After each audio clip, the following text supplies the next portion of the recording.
Shalom adik-adik yang terkasih dalam Tuhan, apa kabarnya semua?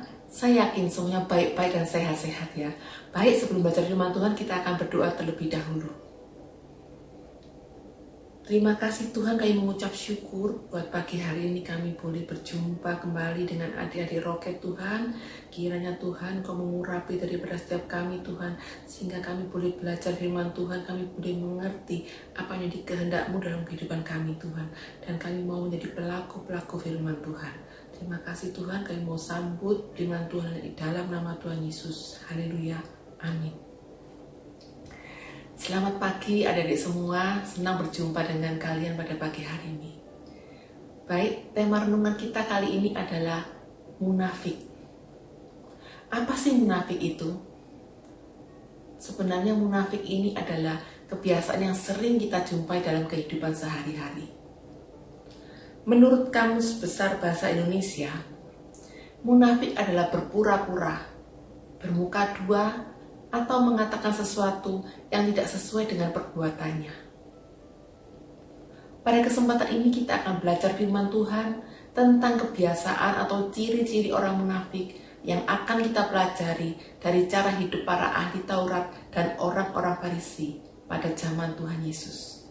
Baik, ciri-ciri yang pertama adalah orang munafik itu suka mencari pujian.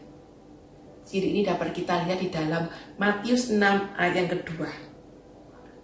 Jadi, apabila engkau memberi sedekah, janganlah engkau mencanangkan hal itu, seperti yang dilakukan oleh orang munafik di rumah-rumah ibadat dan di lorong-lorong, supaya mereka dipuji orang. Aku berkata kepadamu, sesungguhnya mereka sudah mendapat upahnya.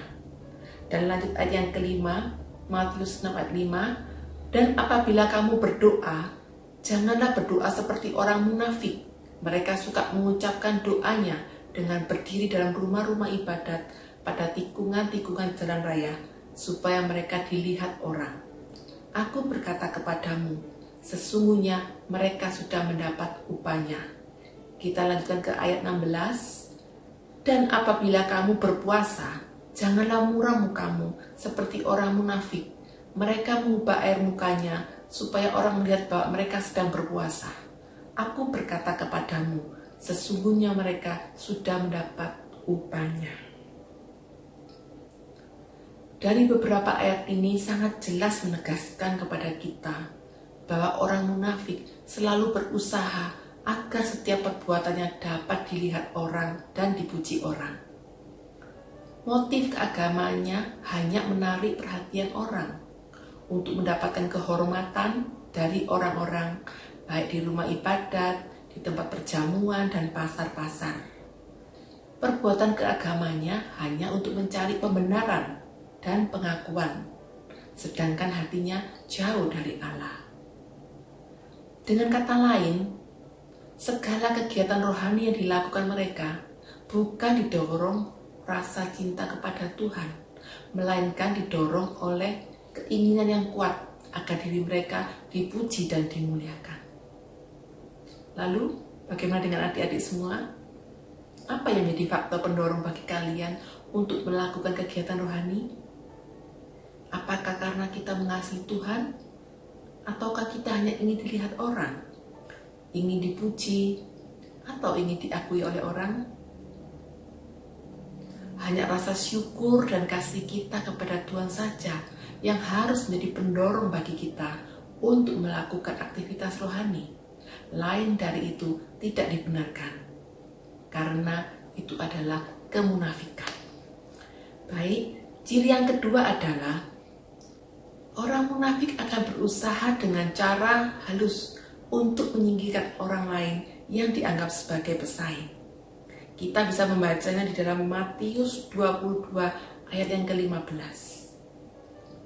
Kemudian pergilah orang-orang Farisi. Mereka berunding bagaimana mereka dapat menjerat Yesus dengan suatu pertanyaan. Orang Farisi melihat bahwa Yesus lebih terkenal daripada mereka. Dan ini dapat mengganggu posisi mereka sebagai pemimpin umat. Maka segala cara mereka lakukan agar dapat menyingkirkan Yesus. Dan salah satunya dengan menjerat Yesus dengan pertanyaan tentang hal membayar pajak kepada kaisar. Pertanyaan itu sifatnya menjebak, karena dengan harapan bahwa pertanyaan tersebut dapat menjatuhkan Yesus yang dianggap sebagai saingan mereka. Namun, meskipun mereka memakai cara halus dengan sebuah pertanyaan, tetapi Yesus mengetahui hati mereka atau motivasi pertanyaan mereka. Itu dapat kita baca di dalam Matius 22 ayat yang ke-18. Tetapi Yesus mengetahui kejahatan hati mereka itu lalu berkata, "Mengapa kamu mencobai aku, hai orang-orang munafik?" Saat ini, di sekitar kita juga banyak orang yang mengaku Kristen pun melakukan hal demikian. Demi membuat posisinya tetap aman, ia mengorbankan orang lain. Dan untuk menggenapi tujuannya, ia akan memakai cara halus yang tidak disadari oleh orang lain. Tetapi yang perlu kita ingat adalah bahwa apapun caranya, bagaimanapun caranya, tidak ada yang tersembunyi di hadapan Allah. Coba kita perhatikan ayat tersebut, Amsal 15 ayat ketiga. Mata Tuhan ada di segala tempat, mengawasi orang jahat dan orang baik. Segala sesuatu tidak ada yang tersembunyi bagi Tuhan. Lalu bagaimana dengan kalian? Apakah kalian pernah berusaha menjatuhkan orang lain yang kalian anggap sebagai saingan, baik itu teman atau saudara sendiri? Jika ya, maka itu termasuk dalam kategori orang munafik. Kita harus bertobat.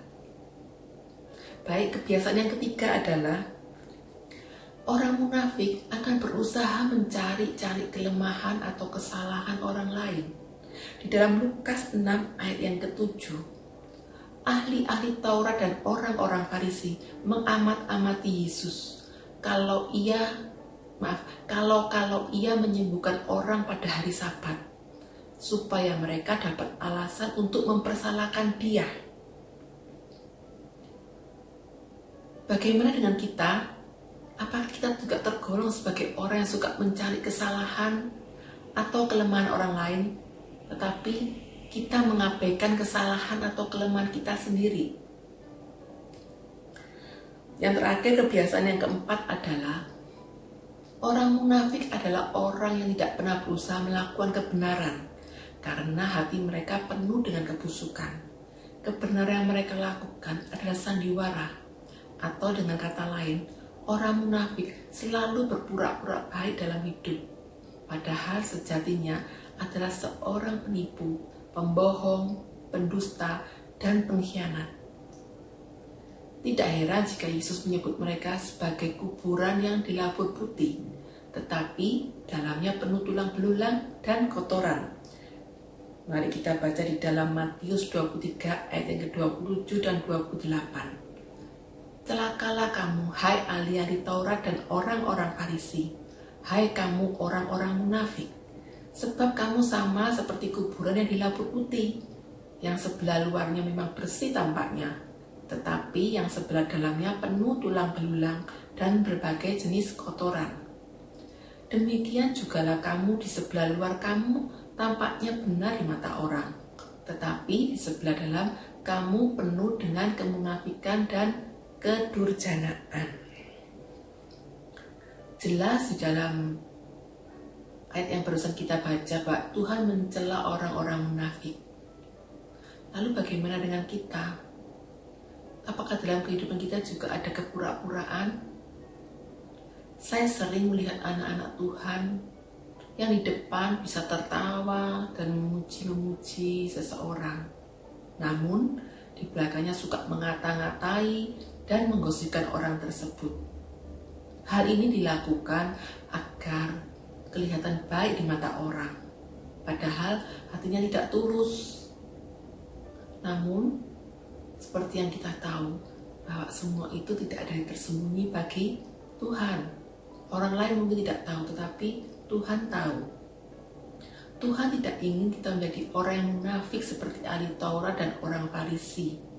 Tuhan mau kita memiliki hati yang tulus, jujur, dan memiliki motivasi yang benar, yaitu menyenangkan hati Tuhan saja dan bukan untuk kepentingan diri sendiri, apalagi hanya karena ingin tampil dan dilihat orang.